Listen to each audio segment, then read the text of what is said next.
কুরবানির ঈদ মানে ঈদুল আজহা। আর আমি গাজীপুরের কিছু লোকের মুখে শুনছি, এই সাইডে মনে হয় না, ওই পুবাইল বা ওই দিকের লোকের মুখে শুনছি যে এটাকে তারা বলে বকরি ঈদ। আপনারা শুনছেন কিনা তা আমি জানি না, শুনছেন না? ওই তো কয় বকরি ঈদ। এটা কেন বলে এটা বুঝলাম না। বকরি মানে কি?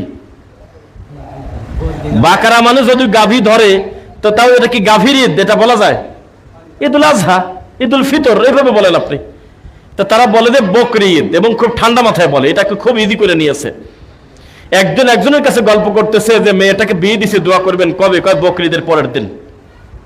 এটা একটা মস্কারা। আল্লাহর কাছে সবচাইতে খুশির দিন, একেবারে রেজিস্ট্রি প্রাপ্ত খুশির দিন, আনন্দের দিন, পালনীয় উদযাপনীয় মজার দিন হলো দুইটা।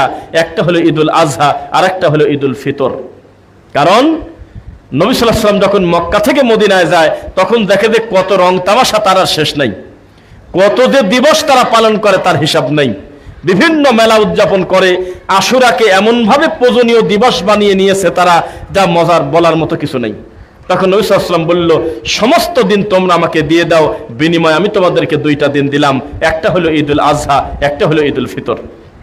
এই ঈদুল আজহার দিন আমাদের সামনে, আল্লাহ আমাদের কবুল করুন, আল্লাহুম্মা আমিন।